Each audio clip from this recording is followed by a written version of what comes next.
Miaou! Aujourd'hui, je vous fais un top 5 que vous attendiez, là, sans fin. Vous attendiez ça, vous le saviez même pas depuis que vous êtes venu au monde que vous attendiez ça. C'est le top 5 des meilleurs jeux de chat.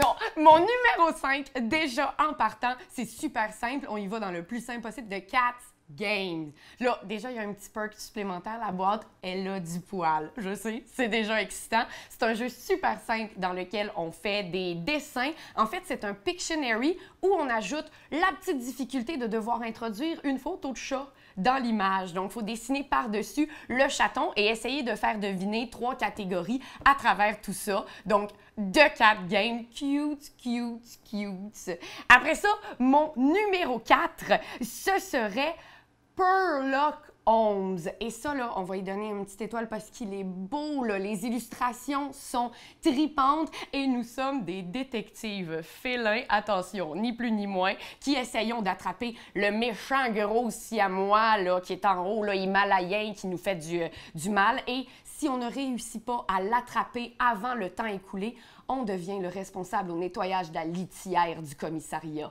Hey, ça, c'est quand même cute. Donc, un mélange un peu de Guess Who, de Clue. C'est un jeu où est-ce qu'on va demander aux gens de confirmer si le méchant est vraiment celui qu'on pense. Et après ça, on peut progresser pour aller attraper notre malchat. Et voilà. Pour le numéro 3, on va tous le dire ensemble, OK?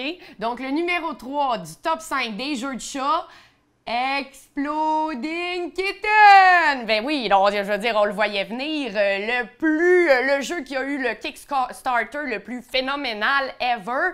Donc, un jeu qu'on connaît de rapidité où on veut ne pas exploser avec le chaton. Un jeu que moi, personnellement, je trouve très, très drôle. Les petites blagues qu'il y a sur les cartes, des images de chatons qui explosent. Dans le fond, des explosions, des chats, tout ça réuni ensemble sous la version un peu de Uno, tout les choses. Donc, que du bonheur, facile, efficace, comicos. Miaou!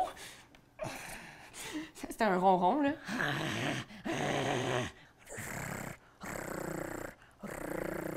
Non, le numéro 2, attention, âme sensible, s'abstenir, kitten in the blender. Donc, c'est exactement ce que le titre laisse entendre. On va vouloir blender ou ne pas blender de mignons petits chatons. Et là, moi, je tiens à préciser que toutes les images de ce jeu-là sont faites par Anne-Julie Pinchot, qui est une Québécoise qui vient de Montréal. Donc, je voulais juste te donner un petit thumbs up parce que je les trouve hallucinantes, ces images-là. Les chatons ont tous des yeux un peu comme le petit chat dans Shrek, là. On ne veut absolument pas les blender.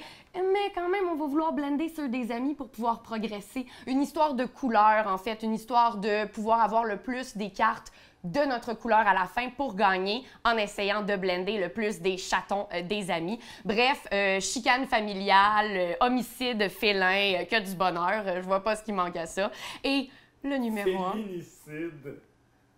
Félinicide. Et le numéro 1, attention. Pour tous ceux et celles qui se sont déjà fait dire « Hey, toi, arrange-toi parce que tu vas finir tout seul avec 48 chats! » Êtes-vous prêts? 4 ladies, messieurs, dames. Donc, dans l'univers où finir avec 48 chats, là, c'est le mieux qui peut vous arriver.